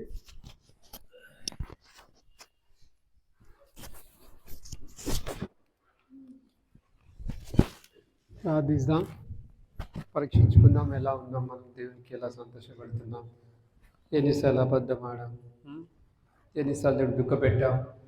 ఆయన దేవుడు విస్తారమైన కృప ఇచ్చాడు కాబట్టి ఇంకా సజీలెక్కలు ఉన్నాం. అలా అని చెప్పి మనం ఇంకా అలానే ఉందామా? మార్పులోకి రావాలి. దేవుని కొరకే మనం నిజం పలికేవారం ఉండాలి, యథార్థంగా సేవించేవారం ఉండాలి. ప్రార్థిస్తాం. కళ్ళు మూసుకోండి. సింగసీనన్న రావాలి త్వరగా. ప్రార్థిస్తాం. వాళ్ళని కళ్ళు మూసుకోండి.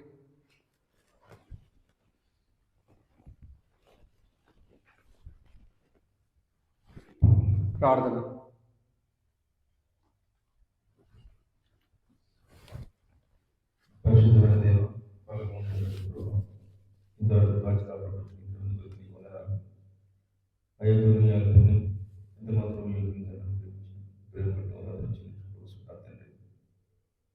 స్టడీలో ప్రభావం అవును తండ్రి, అవునైనా చెప్పిన వాక్యాన్ని పట్టుకుంటూ వస్తున్నారు. ఏది ఏమైనా ప్రభావం నీ మాట మాత్రమే వినగలకు అందరి మాకు నేర్పించండి. అవునండి, ఈ వాక్యం ద్వారా మా జీవితాలు ప్రభు కట్టుకోవడానికి సహాయం చేయమని వస్తున్నారు. అవునండి, మేము అందరం నీ మాట మీద నడవాలని నిర్ణయించుకున్నప్పుడు, నీ మాట లోబడి వెళ్దాము అనుకున్నప్పుడు సాధారణ శక్తులు, వ్యక్తులు అవునండి తప్పుదారి పట్టించే ప్రయత్నాలు చేస్తూ ఉంటాయి. వాటిని గ్రహించి ప్రభావం కేవలం నీవు లోబడి ప్రభావం ముందుకు సహాయం చేయండి. అవునండి, మా జీవితాన్ని కట్టుకుంటూ సహాయం చేయమని వస్తున్నారు. వచ్చిన సహోదరులను జ్ఞాపకం చేసుకోండి. వారిని దేవునికి ఎంతవరకు ప్రభావం వారి హృదయాల్లో నాటింపజేశారు, అంతవరకు ప్రభావం దాన్ని ఫలింపజేసుకొని అభివృద్ధి చేసుకుని ప్రభావం వారి జీవితాన్ని కట్టుకోవాలంటే సహాయం చేయమని వస్తున్నాను. సమస్త విషయాలు మీరు తోడుగా ఉండండి, జ్ఞాపకం చేసుకోండి. అవునైనా రాని వారిని ప్రభావం జ్ఞాపకం చేసుకోండి. వచ్చిన వారిని ప్రభావం ముట్టండి, స్వస్థపరచండి. కృపలో జ్ఞాపకం చేసుకుని వస్తున్నాను. సేవకుడు జ్ఞాపకం చేసుకోవాలి, జ్ఞాపకం చేసుకోవాలి. సేవపరిచయంలో మీరు తోడుగా ఉండండి. వారి పట్ల ప్రభావం మీ సంకల్పాన్ని నెరవేర్చుకోండి. వారి కూడా ప్రభావ నీ మాటకు లోబడి, కేవలం నీ మాటకి మాత్రమే లోబడి ప్రభావ అందరినీ పరిచయం జరిగించగలటకు, అందరినీ పనులు జరిగించగలటకు సహాయం చేయండి.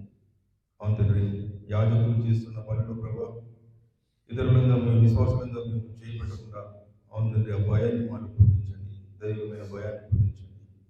ఎవరు ఎక్కడ ఉండాలో అక్కడ ఉండడానికి ప్రభావ వారి పరిధిలో వారు ఉండగలటకు అవునండి వారిలో మీ దైవికమైన భయాన్ని పుట్టించండి. విశ్వాసంగా మేము చేసే పనులు మేము చేయగలటకు దైవ సేవకుడిగా చేసే పనులు వారు దైవ సేవకులు వారు చేయగలరు. అవును తండ్రి, ఏది ఏమైనా నీ రాజ్య సువార్త కోసమే ప్రభా, నీ రాజ్య వ్యాప్తి కోసమే జరగటకు సహాయం చేయమని కోరుకుంటూ వస్తున్నాను. సమస్త విషయాలు మీరు తోడుగా ఉండడం అనిపిస్తూ దీనిని దరిద్రుని మరో జ్ఞాపకం చేసుకోమని కోరుకుంటూ, అవును తండ్రి, ఈ వాక్యాన్ని బయలుపరిచేస్తారని మరో కొంచెం సహాయం చేస్తారని అనిపిస్తూ మరలా తిరిగి రాని ప్రార్థించాలని కోరుకుంటున్నాను తండ్రి. ఆమేన్. ఆమేన్. మన తండ్రి ప్రేమ, దాని వాళ్ళతో పాటు సదా తోడే నడిపించుగాక. ఆమేన్.